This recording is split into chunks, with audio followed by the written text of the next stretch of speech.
All right, welcome everybody. I'm going to keep this as fast as possible here, as quick and dirty as possible. So I just valued a company. It's a utilities company, really operate in the water sector, as I classify it, called Global Water Resources Inc. Trades on the Nasdaq under ticker GWRS. They're currently trading at $11.67.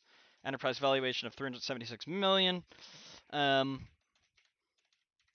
Really quick, every number that you see or every figure that you see in green on my models is referencing another worksheet. Everything in black is referencing this worksheet. And everything in blue, or I should say everything in black is really a formula um, that resides on the sheet. Everything in blue is hard-coded. So just want to double check that. Quick overview of the company. They're a classic roll-up company. They just acquire every single utility they see.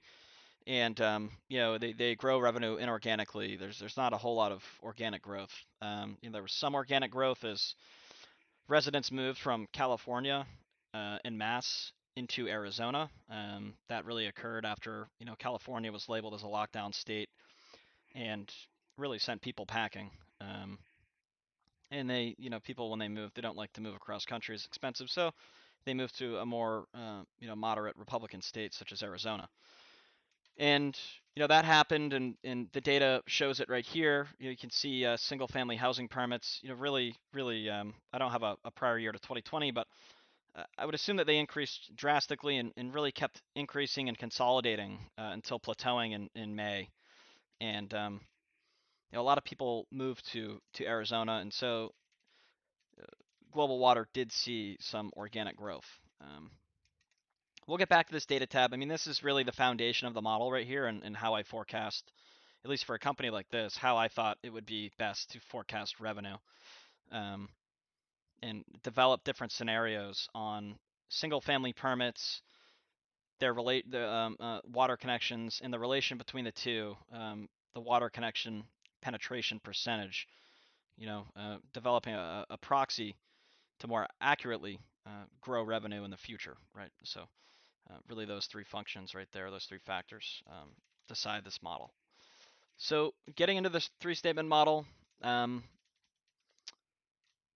we'll scroll right to the income statement.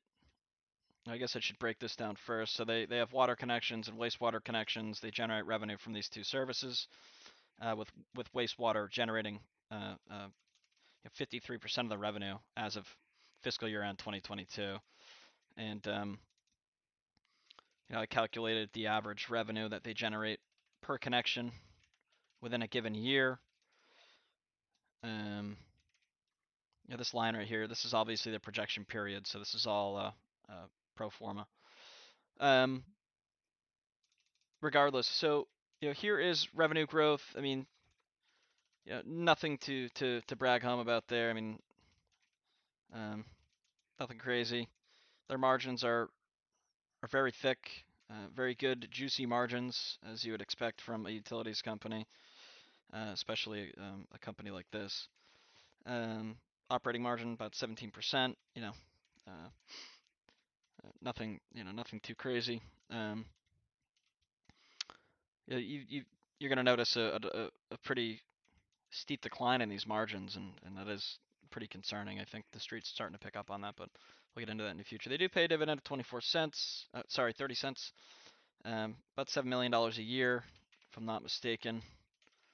And the yield right now is about 2.5%, so not too bad. But I think that they're going to have to stop paying that dividend if they want to conserve cash, and that's just my opinion. So EBITDA, I'm sure a lot of you are familiar with that. Very important metric to track. Um, EBIT, EBITDA over EBIT, because when you're comparing companies within a sector, it really normalizes things. And as most of you know, depreciation and amortization is probably the largest non-cash expense, and it can greatly alter operating income or EBIT, and net income. Obviously, it doesn't affect cash flow because of accrual accounting. You add it back, but it's always good to use EBITDA for a clean look at these companies, right? Adjusted EBITDA, I really just add stock-based compensation. I'm sure I could build this up a little more, but just for time's sake, I did not. So adjusted EBITDA margin about 43%, not bad. I really should develop a comp sheet so we have something to compare this to, but I think this is on probably on the higher end for a company in the utilities water sector. So yada yada. Balance sheet. Again, everything in blue is hard coded. So company has some debt here. Obviously, they've been making some principal payments on that debt. It is declining. So and I was actually able to calculate those down here through the SEC filings, and I developed their debt capital structure. Right, they have Series A senior secured notes, Series B senior secured notes.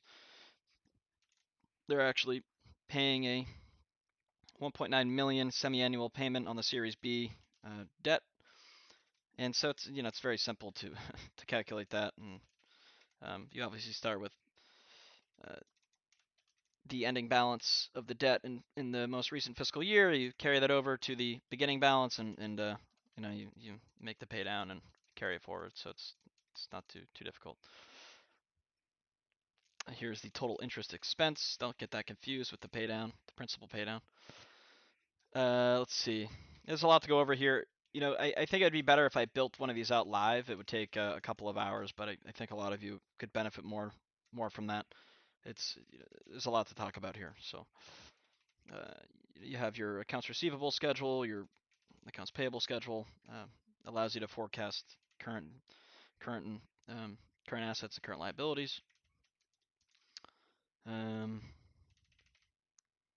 yeah, that's really the three statement. Everything does balance, as you can see, balanced. Though even though it says unbalanced, it is everything's balanced. There could be some decimal issues there, but everything's balanced. So there's no difference in the accounting statement there. Everything's balanced. So going into the data here, you're probably all wondering, how do you come up with assumptions and how do you accurately grow revenue, right? And while every company is different and you're going to have to develop different scenarios and you're going to have to think differently about each company, especially across different sectors. The most, just looking at this company for a couple of days, the most accurate way to forecast revenue, in my opinion, was to take uh, single family permits within the Phoenix metropolitan area and and track those and develop a kind of a proxy to forecast revenue growth, right? And so in 2020, you saw the pandemic boom, people getting the hell out of California, moving to Arizona, and so you saw that, and you especially saw that in 2021, right? As the pandemic and restrictions, really probably lasted longer than people thought, and people wanted out, and they moved to a state like Arizona, and that was super beneficial to the company, right? And so you can just calculate the single family permits, and then you can go for the year 2020, and you can see just how many uh, um, water connections that they generated that year off of those permits. It was 3,076 uh, water connections, and you can develop kind of this penetration rate. So out of 31,000 people, they were able to add 3,000 roughly water connections. So that gives you a pretty good sound understanding of how the company works and you know how they're able to grow their water connections based on a population, right? 2021 it was extremely high, 14.5%. Um, and now you're kind of seeing in 2022, you're seeing that go a little awry, and it's waning, right? It's back down to almost 9%, and so it really is a reflection of a slowdown in permits, and they're just not able to grow these water connections, and the penetration rate went down. And you're seeing this is I have this highlighted in red. I mean, this is really where it's bottomed out. For permits have bottomed out. This is where it plateaued up here on the graph. So you're seeing a slowdown in permits, which is probably due to it's we are technically entering a recession, I guess. I'm not really sure. Goldman, JPM are saying quarter 3 is when we're going to enter a recession. But you also have interest rates that are really jacking up, people's or mortgage rates, and therefore demand for homes, right? I mean, it's impossible for an average family to move out of California and afford a home in Arizona.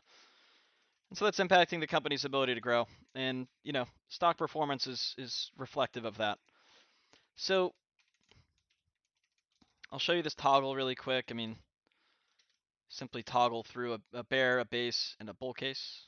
You can see all the numbers change, and here's the formula for that. And I'll show you the scenario builders that I've built. So I obviously built one for the G&A expense, bear, base, bull. The operations and maintenance expense are really the costs, right? Um, you know, the bear case really hits margins. The bull case is more additive to margins, right? And same for G&A. Although this is really added. I mean, this is additive to gross. This is additive to this. G&A really only affects operating margin, right? So, and this is really the bread and butter of the model. This is scenario analysis for both the water connections and the wastewater connections. And going into the math behind this, I mean, I guess I can. So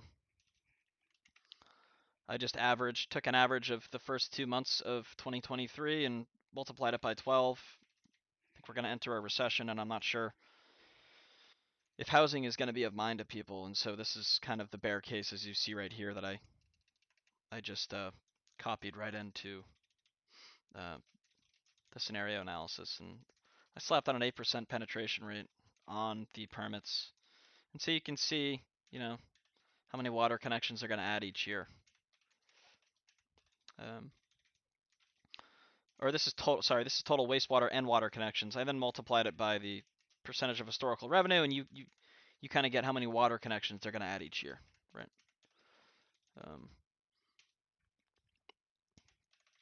Took the water connections from the most prior year in 2022 and added.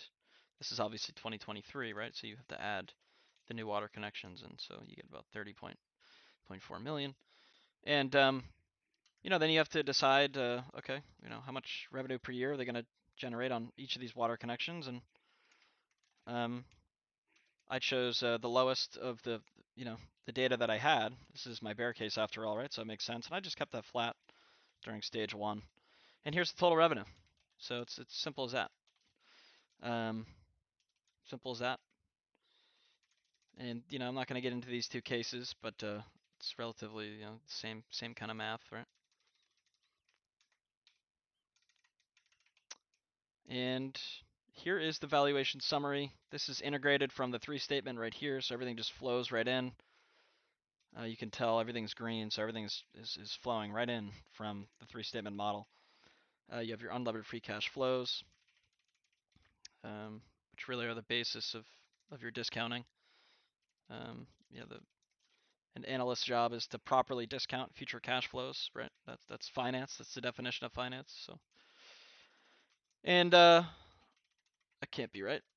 $9. It's not right at all. I'm gonna change this back to the base case, and you will see the value that I put on the shares of this company. It's really quite the haircut of what it's trading at now, which is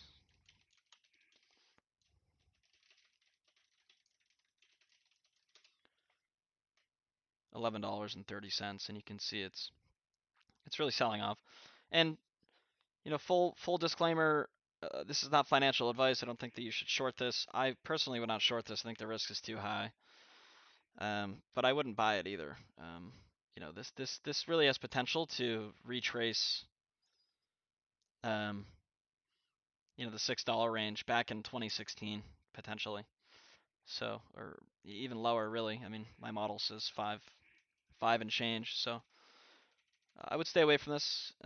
There's not much to be happy about here. I mean, I don't know how they're going to possibly grow these water connections, right? I mean, 4% growth. I mean, I'm giving them the benefit of the doubt here. I mean, more realistically, this would be the case, right? Especially considering a looming recession and high interest rates. I just don't know how they're going to build out these water connections. I mean, could grow revenue inorganically, but organic revenue is it's gonna come to a standstill. So um, definitely a sell for sure if you own this. Get rid of it. So that's it. Um, here's the discount rate buildup. Really should be adding a small cap size premium to the WACC, right, which would really lower the share price even more. Now it's down to $5. So here's the comp sheet. I actually had one the whole time. I didn't even know. You can see their gross margins are just unbelievable, but you know their EBITDA their EBITDA margin is it's kind of middle of the pack. So which is what I care about. Anyway, that is it. This didn't take too long to build out. It took me about a day or so. I started yesterday on 420, and I'm done. So um, these assumptions could be dialed in a little more, I'm sure, but for the quick and dirty, this is pretty good stuff. So let me know if you guys want to see me do or value a company live, model out a company live. I can do that for you. So thank you guys very much. Bye.